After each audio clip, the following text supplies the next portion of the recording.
Well, good afternoon, everybody. Welcome to the City of Toronto's COVID-19 media briefing for Monday, August the 10th, 2020. Joining us today is Mayor John Tory. On the line is Toronto's Associate Medical Officer of Health, Dr. Vinita Dubé. Should you have any questions, Mayor Tory.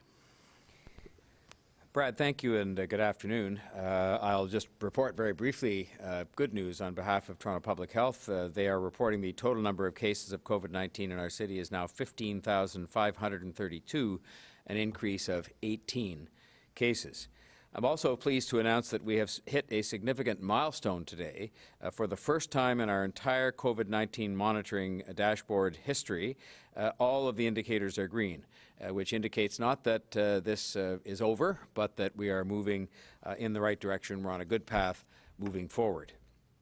This is, as all of these reports are, and as the dashboard itself is, a snapshot in time that we know can fluctuate, but nonetheless it is a positive milestone and one that is worth noting, and one that is a reflection of the fact that our hard work collectively is paying off. But it does also remind us that remaining vigilant is as important as ever as we are in stage 3 of the reopening of our city. It's been more than a week since our city entered stage 3.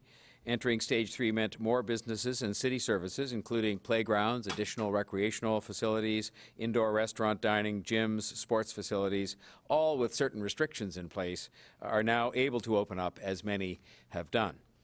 We are doing our best as a city to reopen important supports and services while prioritizing health and safety. We recognize we have to do things differently now, but we are confident that we can do them right.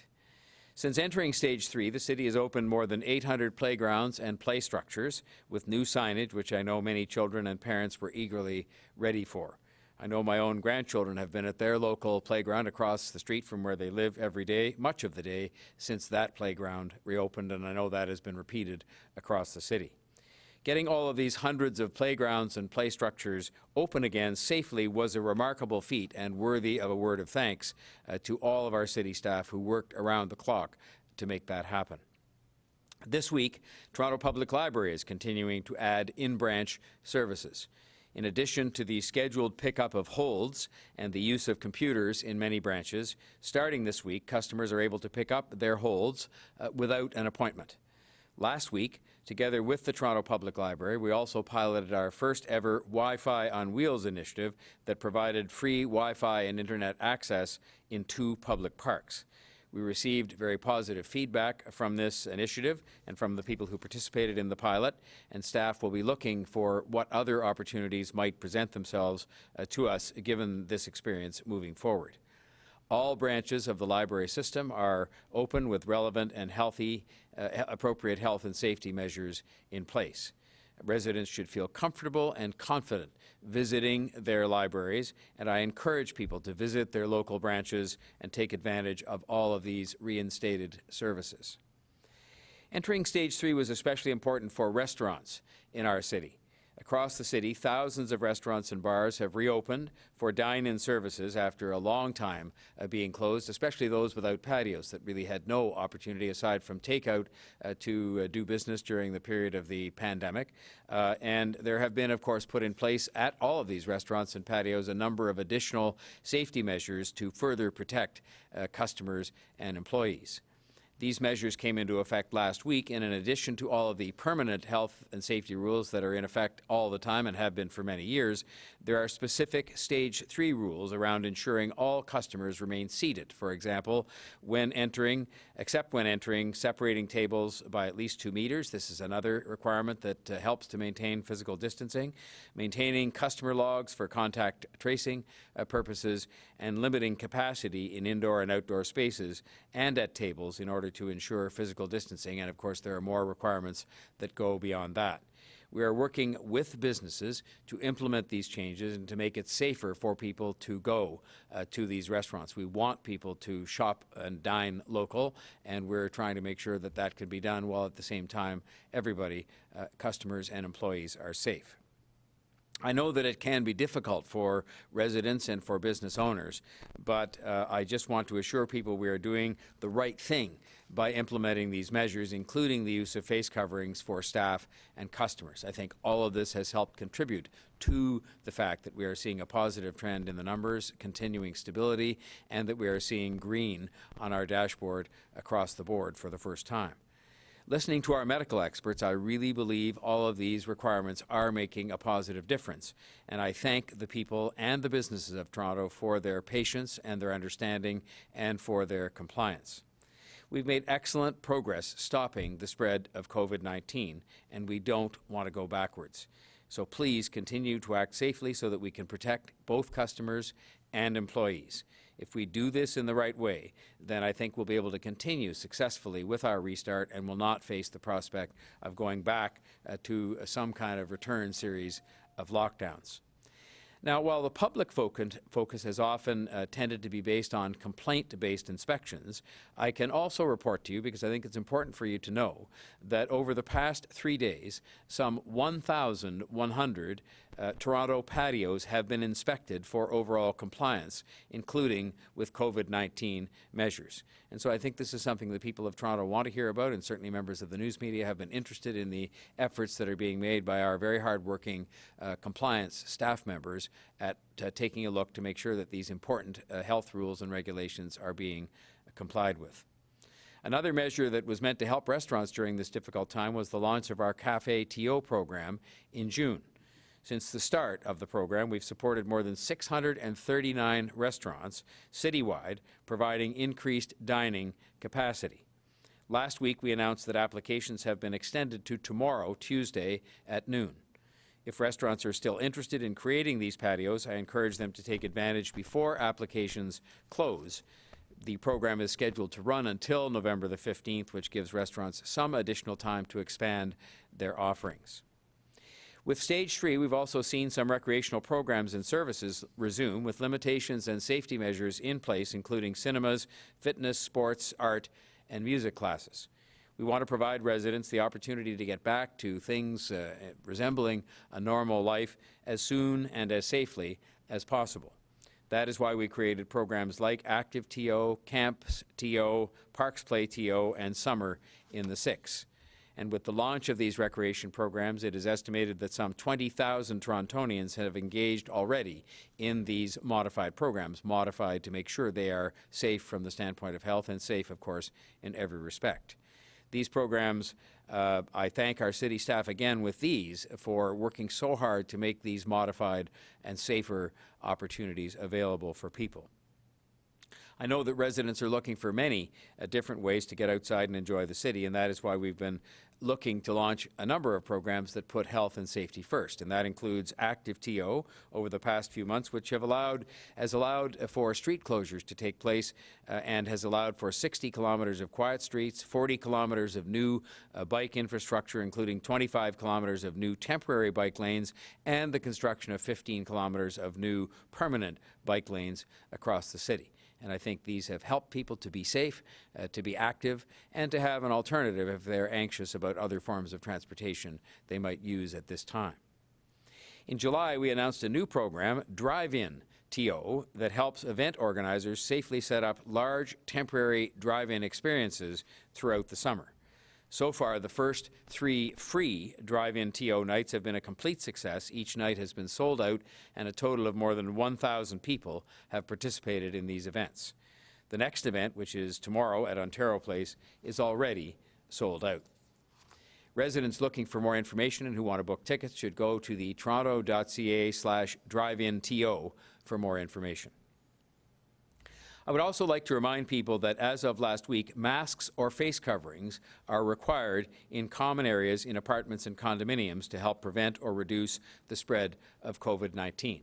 This is as a result of a city bylaw passed at my initiation and that of the Medical Officer of Health, and it is especially important as we enter and go further into Stage 3 and work hard to stop the spread of COVID-19. It has been less than a week since this bylaw came into effect, but so far we've had good compliance from building owners and operators, ensuring that there is a policy in place and hopefully signage in place available through the city, and we will continue to work with and educate operators of this new bylaw. I know many people were already wearing face masks in the buildings in which they live before the bylaw came into effect, and so thank you for doing your part and for continuing to do your part. This is based on public health advice and about protecting you and your neighbors.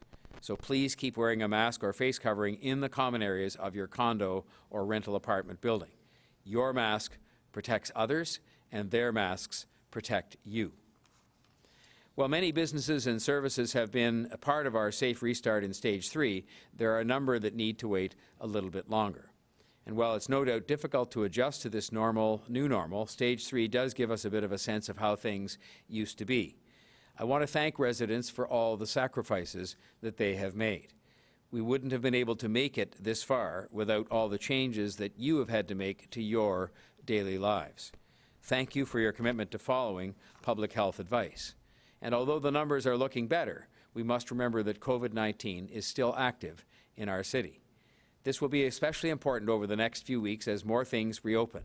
We must remain vigilant, continue to follow the advice of the Chief Medical Officer of Health so that we can continue to enjoy new freedoms in a way that is responsible and in a way that will keep us safe and healthy. Before I finish, I want to let residents know that today will be a very hot day, as you already know if you've been outside. Due to the warm weather, we will extend hours at several outdoor pools today until 11:45 p.m., just 15 minutes before midnight. The outdoor pools with the extended hours are the Alex Duff Pool, the Giovanni Caboto Pool, the McGregor Park Pool, Monarch Park, Parkway Forest, Smithfield Park, and the Sunnyside Park Gus Ryder Pool. People should stay safe and stay out of the sun for long periods of time, but there is also the extended cooling network in place, information in respect of which you can find at toronto.ca. And so I will now pass it back to Brad Ross for your questions, and we have some of our very capable public servants available to us as well if those are questions that I'm not able to answer. Thank you, Mayor Tory. Yes, on the line we have staff from Shelter Support and Housing, Municipal Licensing and Standards, Parks, Forest and Recreation, and Senior Services, as well as I mentioned earlier, Dr. Vanita Dubé, our Associate Medical Officer of Health. First question then is to Francine Copen from the Toronto Star. Francine, go ahead. Thank you, Brad. I have no questions this afternoon. Oh, okay, thank you. Then the final question, we only have two reporters on the line, is Haley Cooper from News Talk 1010. Haley? Thank you. Mayor Tory, yesterday 2 men were arrested at Cherry Beach after popping out of the bushes covered in blood, and they were wielding chainsaws at people who are just out enjoying the morning. And so there are conflicting reports of what may have happened here. The first, that the 2 men live at an encampment nearby. They got in a fight with a group of people and they came back for redemption.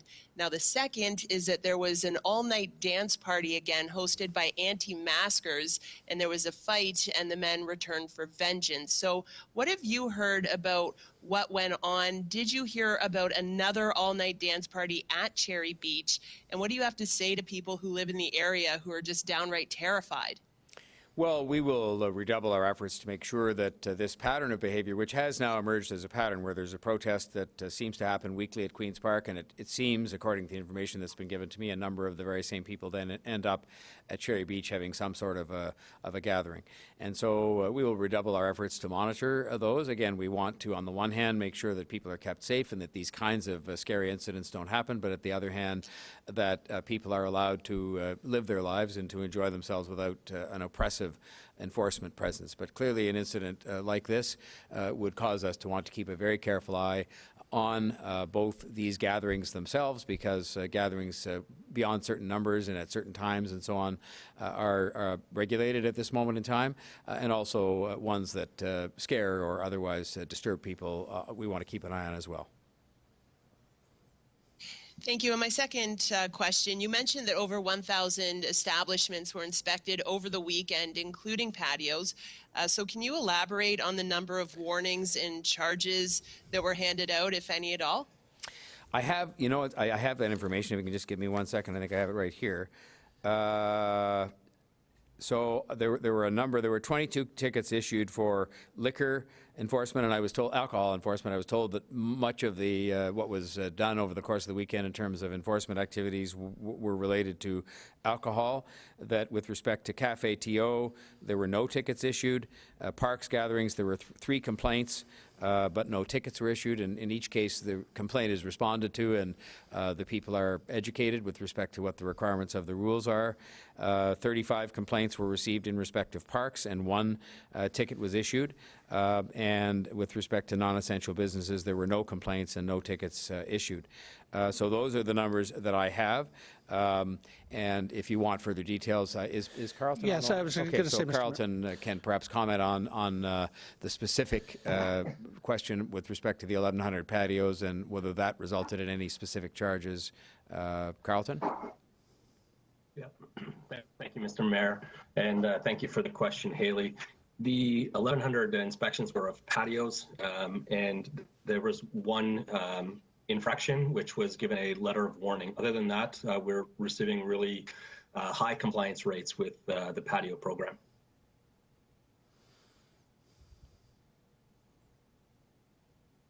Is that it, Haley?